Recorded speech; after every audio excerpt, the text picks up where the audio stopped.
대낮에 파출소로 다급한 전화가 한 통 걸려왔답니다. 김유진 아나운서. 네, 이달 초 광주에서 있었던 일입니다. 대낮에 길 한가운데 할아버지가 한 분이 쓰러져 계신다라는 다급한 아이고. 신고 전화가 경찰에 접수된 건데요. 게다가 이날 온도가 30도를 넘는 날이었다고 세상에. 합니다. 당시 상황 영상으로 만나보시죠.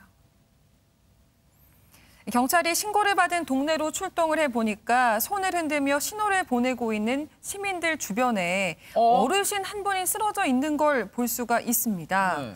그러자 경찰 지금 어르신에게 다가가서요. 상태를 곧바로 확인을 해봤는데요.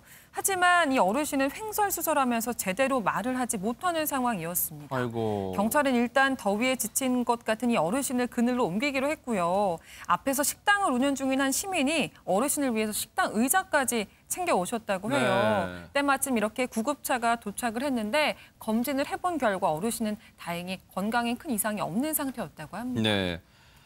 앞서 신고하신 분들이요, 이제 순찰차 들어온 걸 보고 막 발을 동동 구르잖아. 아이처럼 보였는데, 여기 막 그러는 것도 볼 수가 있었어요. 보세요. 신호를 보냈던데, 어르신이 일단 무사해서 다행인데, 하마터면 정말 큰일 날 뻔했습니다. 당시 출동된 경찰 얘기 들어보시고, 이어가 보도록 하겠습니다. 일단 그때 날씨가 너무 덥기도 했고 땀을 계속 흘리고 계셨고 그냥 혼자서 걷지는 못하는 상태로 쓰러져 계셔가지고 계속 병원에 가보자고 했는데 괜찮다고 집에 가고 싶다고 하시더라고요. 계속 제가 말을 걸었는데 귀도 잘 안 들리시는 것 같았고 그리고 계속 똑같은 말 반복하시고 그래가지고 아니, 박성배 변호사님, 혹시 가족분들하고 연락이 닿았을까요? 어떻습니까? 경찰이 먼저 주소를 물어봤지만 어르신은 제대로 답을 하지 못합니다. 그렇지만 경찰은 단서를 발견하게 되는데요. 영상으로 확인해 보시겠습니다. 단서가 있었어요, 네. 경찰, 어르신의 옷주머니에서 무언가를 발견합니다. 바로 신분증이 들어있는 지갑이었는데요. 이를 통해서 다행히 주소를 확인할 수 있게 됐습니다. 먼저 가까운 거리에 있는 주소지로 가봤더니 가족들이 어르신을 애타게 찾고 있는 상황이었습니다.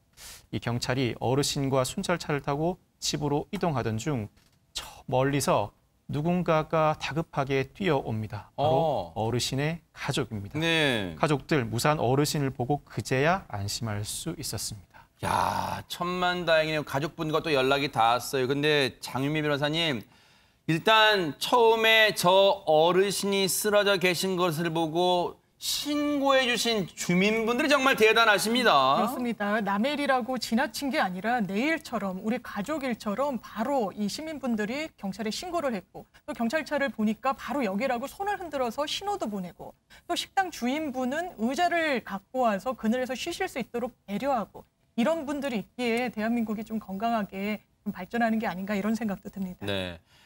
만약에 보고도 지나쳤다면 장윤미 변호사님 말씀처럼요. 그리고 보고도 그냥 대수롭지 않게 생각해서 신고를 게을리했다면, 소홀히 했다면 보통 우리 그런 얘기 하잖아요. 쓰러져 계셨을 때는 분명 고울등탐이 있었을 거예요. 근데 그 시간이 지체됐다면 저 어르신의 건강에도 큰 치명적인 일이 발생했을지도 모르잖아요. 정말 우리의 시민 정신이 빛을 발한 순간이지 않나 이런 생각도 해봅니다. 우리 경찰분들도 정말 도움을 많이 주셨고요.